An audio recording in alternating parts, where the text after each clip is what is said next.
Guys ఎట్లున్నారు అందరూ బాగానే ఉండింటారని నేను అనుకుంటున్నా. సో గైస్ ఈరోజు మనం హారర్ కాదు కామెడీ ఏం చూడలేం, కానీ బట్ ఈరోజు మనం హారర్ కాకుండా ఏం చూడబోతున్నాం మీకైతే తెలుసా. ఈరోజు అయితే మనం థింగ్స్ మనకు ఎట్లా కనిపెడితే అవే థింగ్స్ మైక్రోస్కోప్లో ఎట్లుంటుంది అని చూడబోతున్నాం. చాలా డిఫరెంట్ కదా. మైక్రోస్కోప్లో మన కళ్ళకి కనిపించని థింగ్స్ అయితే చూడబోతున్నాం. వీడియో నేను చూడలేదు కాబట్టి ఏమేమి వస్తాయో మనకైతే తెలియదు. సో తొందరగా స్టార్ట్ అయితే చేసేద్దాం. ఓకే గైస్, మైక్రోస్కోప్ లో ఎలా కనబడుతుందో మీకు తెలుసా? మనిషి యొక్క స్పర్మ్ మైక్రోస్కోప్ లో ఏ విధంగా కనబడుతుందో మీరు ఎప్పుడైనా చూసారా? అలాగే అమాయకంగా కనిపించే ఈ చీమల్ని మైక్రోస్కోప్ లో చూస్తే రాక్షసుడి కంటే తక్కువగా ఏమీ కనిపించదు. మీరు ఎప్పుడైనా కరోనా వైరస్ ని మైక్రోస్కోప్ లో చూసారా? ఒకవేళ చూడకపోతే అసలు బాధపడకండి, ఎందుకంటే ఈ రోజు ఈ వీడియోలో నేను మీకు అటువంటి చాలా వస్తువులను మైక్రోస్కోప్ లో చూపిస్తాను. వాటిని చూసిన తర్వాత మీరు తప్పకుండా ఆశ్చర్యపోతారు. మైక్రోస్కోప్ యొక్క ట్రావెలింగ్ ని స్టార్ట్ చేసేదానికంటే ముందు మీ అందరికి నరికండి. ఇంజెక్షన్ వేసుకునే టైంలో ఎప్పుడైతే నీడిల్ మన బాడీ లోపలికి వెళ్తుందో మైక్రోస్కోప్ లో చూసినప్పుడు అది ఈ విధంగా కనబడుతుంది. ఇందులో ఏ విధంగా నీడిల్ మన చర్మాన్ని చీల్చుకుంటూ బాడీ లోపలికి వెళ్తుందో చాలా క్లియర్ గా చూడవచ్చు. ఇదే నీడిల్ ని బాడీ లోపల నుంచి బయటకు తీసిన తర్వాత మైక్రోస్కోప్ లో చూస్తే అది ఈ విధంగా కనబడుతుంది. ఇంజెక్షన్ ని బాడీలో ఏ పార్ట్ కి ఇవ్వడం జరుగుతుందో బాడీలోని ఆ పార్ట్ ఇంజెక్షన్ ఇచ్చిన తర్వాత మైక్రోస్కోప్ లో ఈ విధంగా కనబడుతుంది. Corona virus. మీరు ఎప్పుడైనా మరణానికి పేరు అయినటువంటి కరోనా వైరస్ ని మైక్రోస్కోప్ లో చూసారా? ఒకవేళ చూడకపోయింటే ఈ రోజు చూడండి. కరోనా వచ్చిన వ్యక్తి యొక్క మాస్క్ ని తీసుకుని ఆ మాస్క్ ని మైక్రోస్కోప్ లో ఉంచి చాలా జూమ్ చేసి చూడడం జరిగింది. అప్పుడు మనకు చివరిలో ఆ వైరస్ కనబడింది. అది చూడండి ఎంత భయంకరంగా కనబడుతూ ఉందో.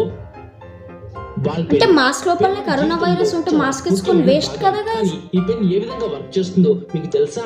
ఒకవేళ మీరు పెన్ యొక్క పార్ట్ ని మైక్రోస్కోప్ చాలా ఇంట్రెస్టింగ్ ఉంటది. అప్పుడు అది ఈ విధంగా కనబడుతుంది. పెన్ కింద చిన్న బాల్ ఉంటుంది. మనం పెన్ తో రాస్తున్నప్పుడు ఆ బాల్ రొటేట్ అవుతూ ఉంటుంది, కానీ అది తిరగడాన్ని మనం మన నార్మల్ కళ్ళతో చూడలేము. ఎప్పుడైతే మనం పెన్ తో రాస్తామో అప్పుడు ఈ బాల్ కారణంగానే పెన్ లో మంచిదండి, పెన్ ప్రైజెస్ ని పెంచలేరు, లోపల బాల్ కూర్చున్నామని చెప్పి బయటకు వస్తుంది. Finger print. ప్రపంచంలోని ప్రతి వ్యక్తి యొక్క ఫింగర్ ప్రింట్ డిఫరెంట్ గా ఉంటుంది.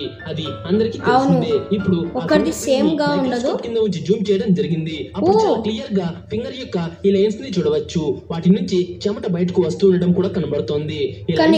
మనకైతే కనిపించదు. చాలా వింత షేప్ లో తయారై ఉన్నాయి. ఇవి ఒకరివి మరొకరితో మ్యాచ్ అవ్వవు. అందువల్ల ప్రతి ఒక్కరి ఫింగర్ ప్రింట్ డిఫరెంట్ గా ఉంటుంది. కానీ చాలా ఇంట్రెస్టింగ్ అయితే ఉంది. మన బాడీలో ఎంత ముఖ్యమైన భాగం అంటే ఇది లేకుండా మనం మాట్లాడలేము, టేస్ట్ కూడా చేయలేము అన్నమాట. మీ నాలుకను మైక్రోస్కోప్ లో చూసారా? మన నాలుక పైన చాలా ఎక్కువగా పదునైన ముళ్ళు ఉంటాయి. ఆ ముళ్ళను మనం నార్మల్ కళ్ళతో ఏంటది ఎంత షార్ప్ గా కొడుతుంది, కానీ అస్సలు షార్ప్ ఉండదు, ఈజీగా కనబడతాయి. ఈ ముళ్ళు మనిషి నాలుక పైన అయితే చాలా చిన్నవిగా ఉంటాయి. జంతువుల యొక్క చాలా చిన్నగా ఉంటది. పెద్దగా ఉంటాయి. అవును, లయన్ టైగర్ ది కనిపిస్తది, బట్ హ్యూమన్ కూడా ఉంటది. ఎప్పుడైనా బ్లడ్ ని మైక్రోస్కోప్ లో చూసారా? చాలా డేంజరస్ బ్లడ్ ఈ విధంగా లిక్విడ్ షేప్ లో అవును, ఎప్పుడు మనకు రెడ్ లా కనిపిస్తది. బ్లడ్ యొక్క స్ట్రక్చర్ ని ఏ విధంగా ఎందుకు చూపించేవాళ్ళు అని మీరు ఎప్పుడైనా ఆలోచించారా? ఎందుకంటే మనకు ఏదైతే చూపిస్తున్నారో అది మైక్రోస్కోప్ లో కనిపించే పిక్చర్. ఒకవేళ మీరు బ్లడ్ ని మైక్రోస్కోప్ లో చూసినట్లయితే బ్లడ్ ఈ విధంగా కనబడుతుంది. ప్లాంట్. స్కూల్ ఇంకా కాలేజెస్ లో మీరు మొక్కలు సూర్యకాంతి నుంచి ఆహారాన్ని తయారు చేసుకుంటాయన్న విషయాన్ని వినే ఉంటారు.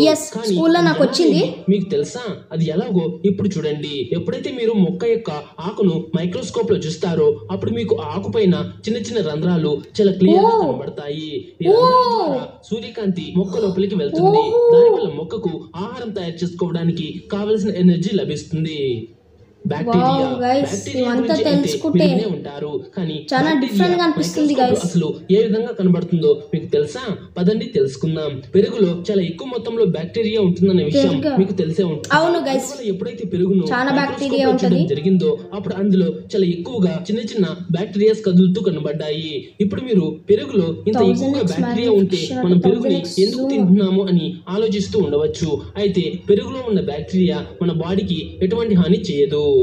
స్పర్మ్. మీరు ఎప్పుడైనా స్పర్మ్ ని మైక్రోస్కోప్ లో చూసారా? స్పర్మ్ ని మైక్రోస్కోప్ లో చూసినప్పుడు వాటి యొక్క మరో ప్రపంచం మన కంటికి కనబడుతుంది.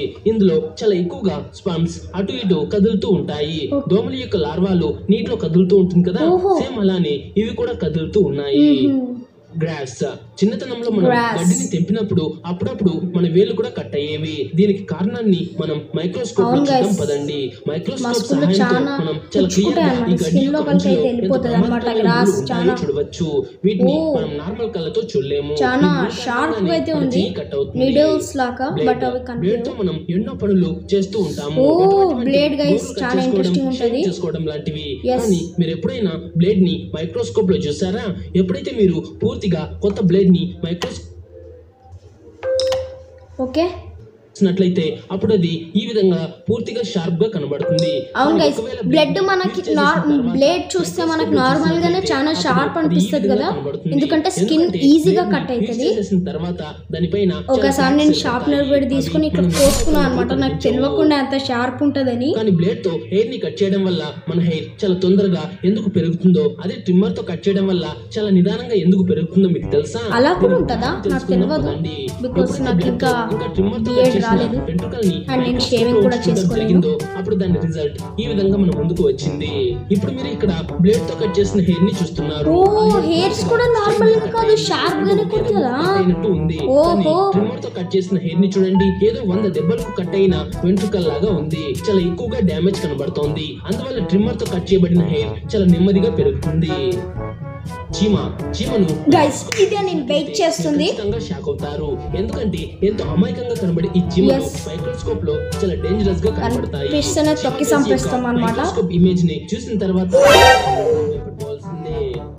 శాండ్, ఇసుక ఒక ఎక్కువగా ఎవరు ఫోకస్ చేయరు. కళ్ళకు ఇసుక యొక్క పార్టికల్స్ అనేవి పూర్తిగా షేప్ లో కనబడతాయి. కానీ మీరు శాండ్ చాలా చిన్న చిన్న పార్టికల్స్ ఉంటాయి, దాని లోపల డిఫరెంట్ స్టోన్స్ ఉంటాయి. చెప్పలే ఇగోండి, ఇసుక యొక్క పార్టికల్స్ మైక్రోస్కోప్ లో అందమైన ముత్యాల్లాగా కనబడతాయి. చూస్తే ఏదైనా కాస్ట్లీ డిఫరెంట్ కలర్స్ పురాణంలో ఏదో చిన్న చిన్న వాల్యుయబుల్ స్టోన్స్ లాగా కొడుతుంది. ఇప్పుడు మనం సూది ఇంకా దారాన్ని కూడా మైక్రోస్కోప్ లో చూద్దాం. ఇది పెట్టడానికి చాలా కష్టం, నేను ఒక్కసారి కూడా పెట్టలేదు, బట్ తెలుసు నాకు చాలా కష్టం అని. సన్నటి పోగులతో కలిసి తయారవుతుంది. అది నార్మల్ కళ్ళకు ఒక్కటిగానే కనబడుతుంది. అందువల్లే సూదిలో దారం ఎక్కించడం అనేది చాలా కష్టం. ఇగోండి ఈ అన్న కూడా చెప్పిండు, చాలా బ్యూటిఫుల్ ఉంటది, ఓపెన్ చేసినప్పుడే బ్యూటిఫుల్ గా ఉంటది అన్నమాట. మీకు తెలుసు, కానీ మీరు ఎప్పుడైనా నెమలి ఈకను మైక్రోస్కోప్ లో చూసారా? నెమలి చూడలేం బ్రో, అందుకే మీ వీడియో అది చాలా అందమైన దారాల్లాగా కనబడుతుంది. దాని అల్లిక ఈ విధంగా కనబడుతుంది. దాన్ని అర్థం చేసుకోవడం కూడా చాలా కష్టం అనుకోండి. చాలా ఇంట్రెస్టింగ్ అయితే ఉంటది అన్నమాట. మన జీవితం ఎలా ఉంటుంది అనేది కూడా మనం ఊహించుకోలేము. ఇప్పుడు ఈ వీడియో చేస్తుంది కూడా మన కళ్ళతోనే. చూసారా? కళ్ళని మైక్రోస్కోప్ లో చూసినప్పుడు మనకు మరో ప్రపంచంలోకి వచ్చినట్లుగా అనిపిస్తుంది. మైక్రోస్కోప్ కదులుతుందా? yes guys, నేను చాలా మూవీస్ లో చూసాను, మన ఐస్ ఇట్లా జూమ్ అవుతున్నట్టు లెన్స్ కెమెరా ఇట్లా జూమ్ అవుతుంది కదా, అలా జూమ్ అవుతుంది, మళ్ళీ ఒక ముందరకు వస్తుంది ఎండుకు వస్తుంది, ఇంకా గుండ్రంగా కనబడుతుంది. ఉప్పును మైక్రోస్కోప్ లో చూసినట్లయితే అప్పుడు ఉప్పు ఈ విధంగా స్క్వేర్ షేప్ లో కనబడుతుంది. షుగర్ లాగానే కొడుతుంది గైస్. విషయం కదా. చాక్ పీస్ ని ప్రపంచంలో చాలా విషయాల కోసం ఉపయోగిస్తారు. ఈ చాక్ పీస్ సున్నంతో తయారవుతుంది, కానీ ఇదే చాక్ పీస్ ని మైక్రోస్కోప్ లో చూసినట్లయితే అది ఈ విధంగా కనబడుతుంది.